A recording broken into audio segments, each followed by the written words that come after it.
My name is Anita. We were 5 born by my father, 18 houses actually.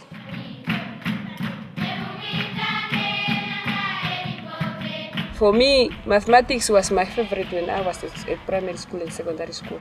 When we go and write the test, I'm always the best. But besides being the best, I was also the naughtiest. I'm not close to you.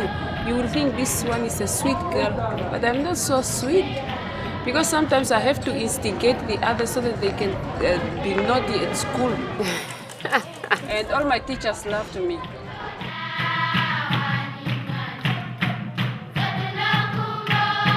She don't want the others to suffer. And she has been always at the forefront in the campaign against HIV/AIDS. No, she's really our best asset. If I've got spare time, I just work on my field. Most of the time I'm at home and then we sit with my kids. We laugh, we make stories. Her testimony, it motivated many people. She also rescued many people from death. They all want to be like my mother.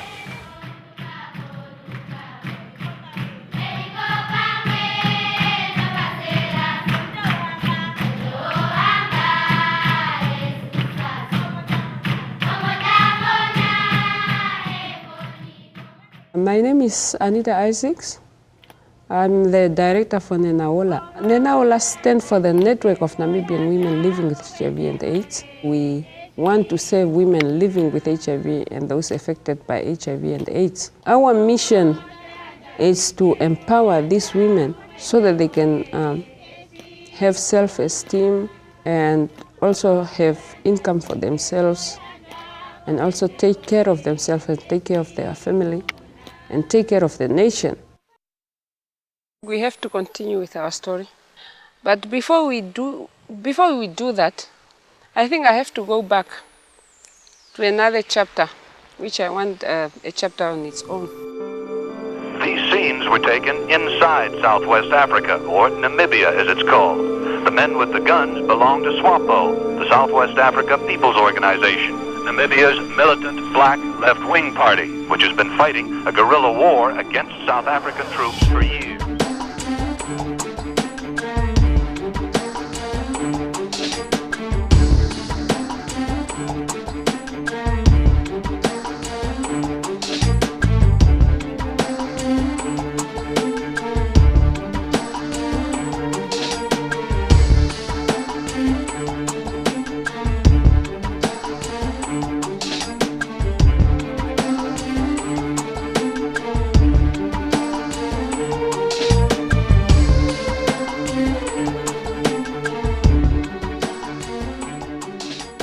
They were calling us, young people from Namibia, come, let's join the liberation struggle. The president of SWAPO was in exile, and there was a radio outside, calling people to go and join the liberation struggle, to go and have guns and to fight the South Africans here. If you grew up with that angel, it gives you strength, it wakes you up. So we decided we want to be trained.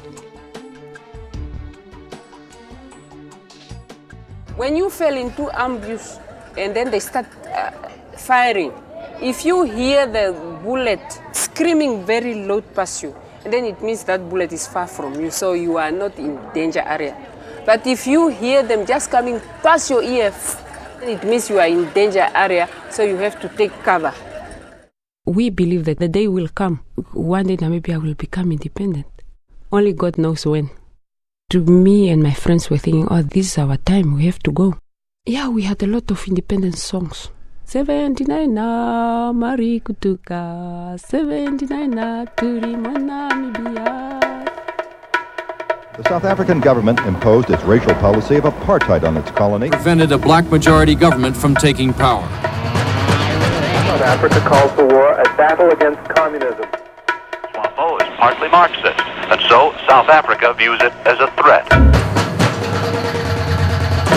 A ruthless guerrilla conflict. A guerrilla attack along the border, suffering hundreds of casualties. Long-running deadly struggle. A week of fighting has stalled. South Africa is giving up ground, paving the way for today's accord. mari kutura.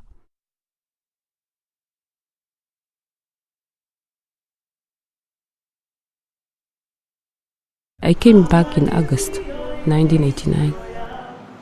Overseas today, this has been an historic day in Southwest Africa. Celebrations began early today in Namibia. Thousands of blacks marched on the capital. An elected black government took power in Namibia, ending 75 years of colonial rule by South Africa. We were so happy we are coming back. Getting off the plane, I have to kiss that ground. It's long, it's 13 years, and we haven't seen even your family. Only when we came back did they know that I'm still alive.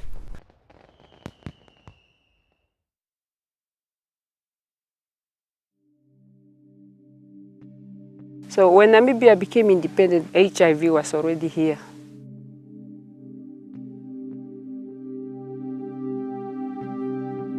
It was learned first in 1986 in Namibia, but people started ignoring it, you see. We were mostly concentrating on independence.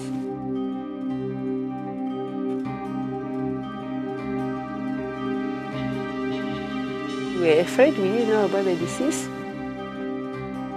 Some are saying it's a gay disease, some are saying it's a Brittany disease, and some are saying it's a UNTAG disease, United Nations Transitional Assistance Group. During the transition period when we came in the country, there were people from United Nations, from these peacekeeping forces. Some were from Malaysia, some from Kenya, from whatever, from all over the world, and they were called UNTAG. And most of our beautiful girls also interact with them. So they start dying of AIDS.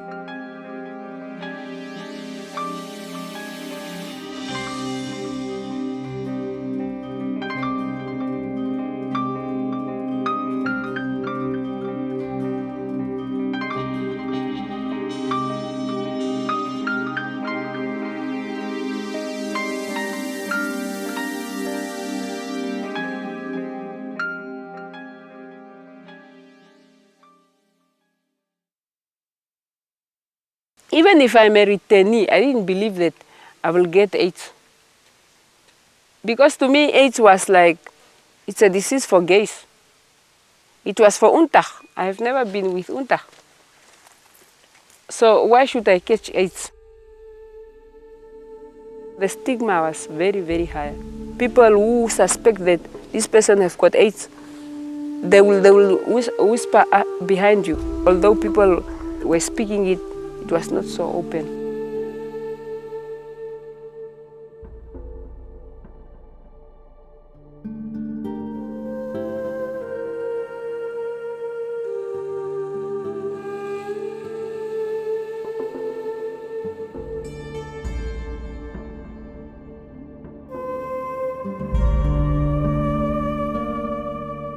So people were dying, but then they will die a silent death.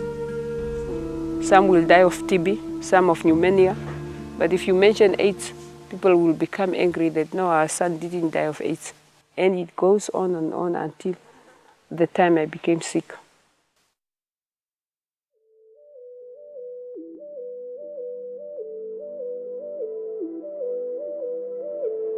When I went to the interview, there were already 2 white men and me. After the interview, they called me in.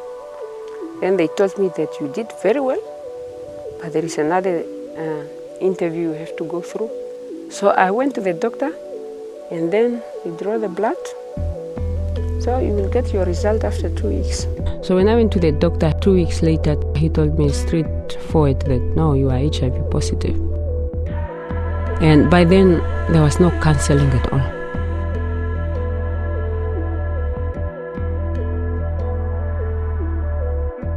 I thought because this company is an white-owned company, and they are the ones who have made the appointment with a white doctor. So I didn't take it seriously. I just continued with my life.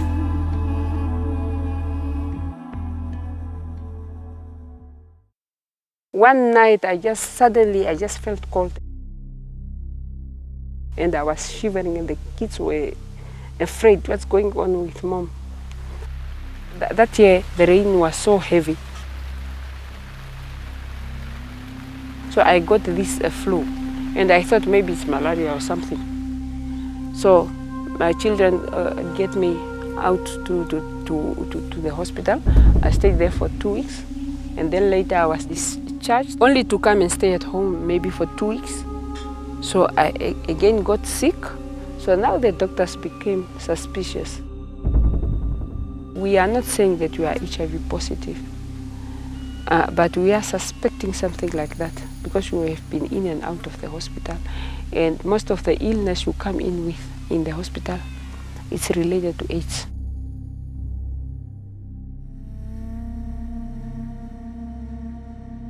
And it took a while before I went to get my results. So I'll get a cough. My weight was going down, and no, one day I decided, no, let me go and get my results. But unfortunately, when I came there, the nurse who was there told me, it's very difficult to tell you the outcome. No, I said, Mommy, just tell me the results. So she told me that, no, you are HIV positive. The disease is already here.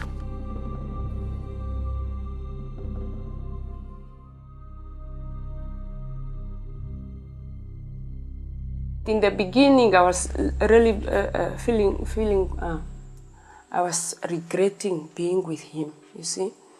And I was also very angry at him. My husband, we have been together from 1994.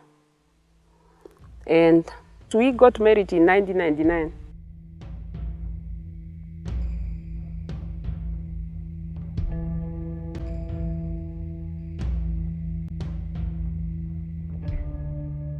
The time I became sick, the stigma was very, very high.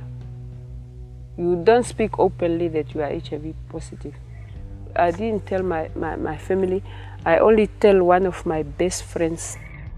I was going in and out of hospital, and the disease was progressing actually. And one time I had a rash all over my body. The whole body was itching. And John was so close. From childhood, John was so close to me. So he was so worried. Meme, what's wrong? Should we go and tell that somebody has bewitched you? So I said, no. Don't tell people that I have been bewitched. I know that I'm sick, and the right time will come when I will tell you what's wrong with me. I went to work, and there I found some booklets, and I told them that you have to read these books. Maybe you told us that we have to read this book. Now we are ready for your questions. I asked them, did you see any signs which is being written in this book on me? And then they start talking now, telling me, like the other day, you said you had diarrhea and you have to take you quickly to the hospital. The other day you had rashes and blah, blah. I said, yeah, that's the same. It's the same exactly what it's wrong with me. But we just have to pray. And then they were asking me, if you die, who is going to stay with us? Who is going to take us in? I said, you have to choose. And they have already chosen. I was just shocked and I couldn't believe it. Even at school, I couldn't concentrate. The teacher was saying, it's just like I end up failing in the same class, and I repeat my grade over. To me, I didn't believe that AIDS was, now that I'm sick, I'm already dead. I had that hope that one day I will be okay. My husband's side is that he became very aggressive. He became aggressive because one person who knew me from home went to him and told him that, yeah, you are the one who have infected our sister, and if she dies now, you are not going to get anything. So one day when I came back, the wardrobes were empty. He have taken all the clothes, he have sold it, and say, no, you are going to die, and I'm going to sell everything so that your family can't get anything from you. I was so sad, and I was saying, why are you doing this to me? And he said he doesn't care, so we have to put him out. So we went to sleep, and then in the middle of the night when I woke up, the whole house was full of water. He pumped water into the house. I phoned to the police, and the police came and they caught him and they put him in prison. The next morning, the police brought him back home. And I asked, why did you bring him back home? I want him in court. And then they said they can't do anything because this is a domestic thing. So he left. And I stayed behind alone with my children. We lived on. And then I really became sick, very, very sick. I was wasting down. I couldn't eat because if I eat, I had sores in the mouth, in the throat, in the stomach. So it was very, very painful. My skin, you couldn't look at my skin, and I was very, very thin. And it's where I went into a coma for 3 days. So they put me aside in a room where, those rooms where you have to wait for your death. And all of a sudden on the third day, I was just like dreaming. I was at the place, it was really, even the smell there was nice, and it was light. And then I heard a voice telling me that, Anita, you have to wake up now. So I stood up, and I was sitting on my bed, and I was taking my Bible, and I was reading. When the nurse came, and said, Mrs. Isaacs. I said, yeah, it's me. We thought you were already dead. I said, no, I'm not dead. And all of a sudden, I was looking back into my life and see the wrongs and the rights which I have done in my life. And I asked God if God could actually direct me to somebody who can help me so that I can come through.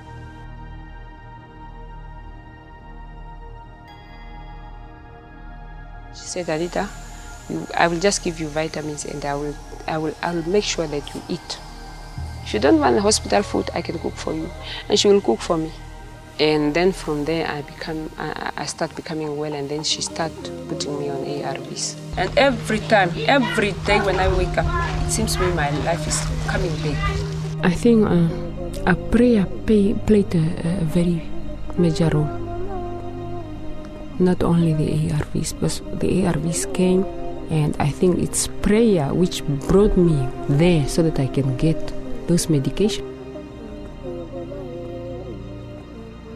So my spirit was up, and I was, and then I was starting shining. Even people were saying, "No, Anita, you are changing and changing." And then I was changing very quickly, healing very quickly. But my courage was always coming also from my pastor. He told me, Anita, if you come at home and somebody just starts shouting in the air, just insulting, just start singing. So, and I did it. I will tell my children, let's start singing, and then we'll start singing. Singing and dancing to the Lord. I liked this song. It is not Shiwambo, but it's like, send your Holy Spirit in our house. Send your Holy Spirit in our house. And then the kids will come in, and then we will sing, and we will dance, and we will jump. And I'm telling you, when we started that, it was working like magic. And then later I decided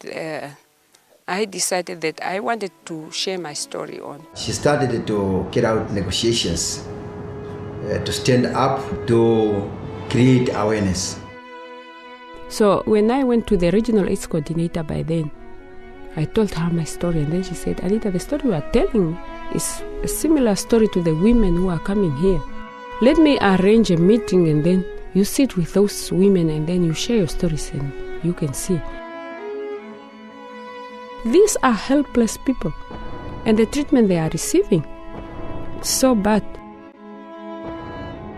I discussed it with them, and I said, no, the best way is to form a support group. We organized that, what are we going to do? And if we want people to fight this stigma, what should we do? And then we were advised that, no, you just have to go public. And then they said, maybe Anita, you are the leader, you are the one are mostly educated than us. So you have to go public first and then we will follow you. She fear maybe she will lose her friends, her family, and maybe her children also will reject her. So I went to my pastor and I told him that I want to go public, and he said, Anita, don't rush to things. If God wants you to go public, He will tell you when to go. I fell asleep, and inside me there I was hearing a voice and it was telling me not to go public. Don't go public. But and then a soft voice comes after that harsh voice that no, go public. So I was free to go public.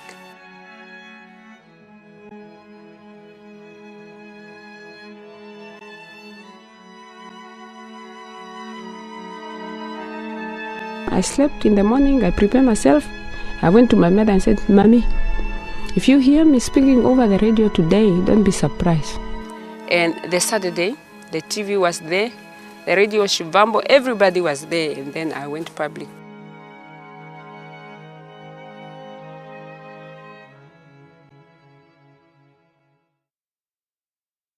I said that I'm here today and I'm here to tell you publicly that I'm HIV positive. I was sick with AIDS, but today I'm back to being HIV positive. There is light at the end of the tunnel. Being HIV/AIDS doesn't mean it's the end of the world. You can still live positively. And after I speak, everybody come hugging me.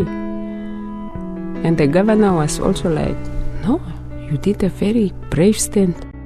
After I spoke, and then I said, no, I'm calling upon people who are HIV positive like me, who are in this gathering, if they can come and declare their HIV status. So those 8 brave women came out, and they came and they stood next to me. And it was amazing. From the response, you could see that now I'm changing direction. I'm not the same person anymore. I'm in the public eye.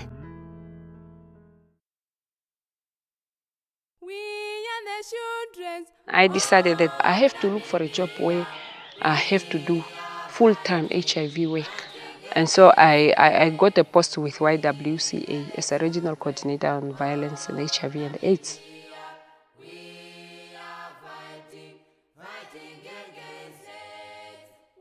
When I went public, my aim was that I have to end stigma.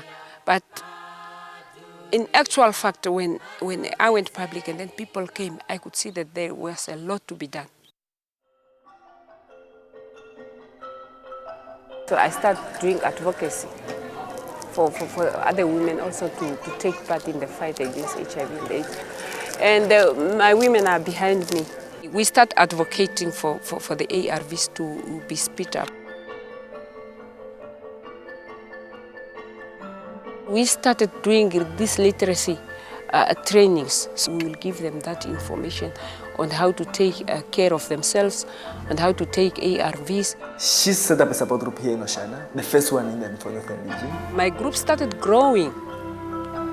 It was growing and growing every day until we had more than 5,000 members. And it was very difficult to manage them.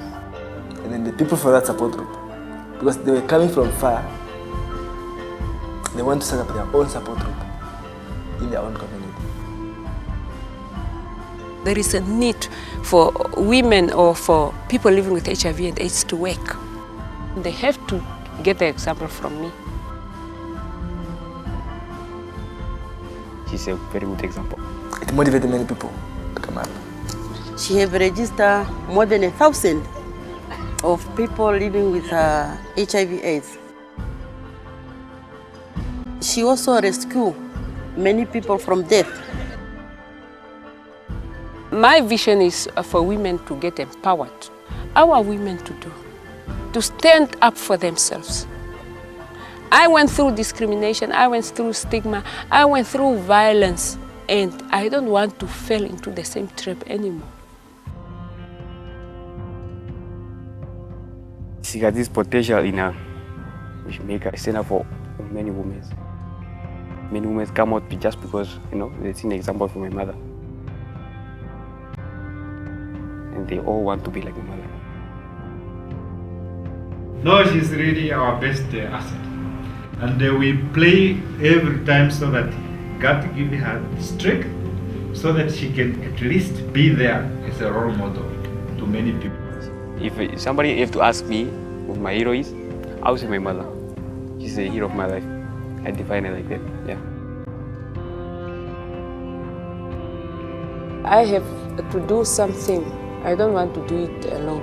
I want people to follow what I'm doing, and we do it together. I always say that HIV and AIDS is a global approach. So it means we have to care about it because we are all part of it. We are a small global village. Distance doesn't count.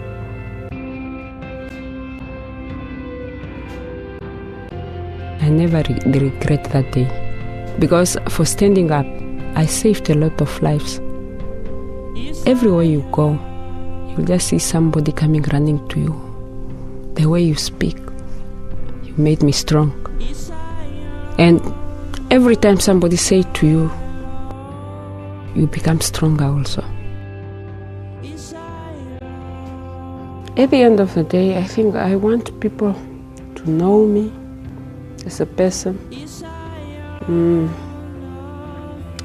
to know the struggle I went through, and also to know that even if you are suppressed or oppressed, you can still do it. Life can still go on. And also to know that when you have got a passion of doing something, you will do it. You will accomplish what you want.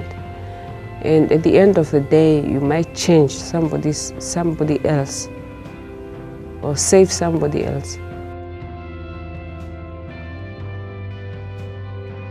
I don't believe of dying of HIV. Maybe one day I will die of HIV. But I still maintain my position that I want to die an old woman, surrounded by my grandchildren. That's my dreams.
It's all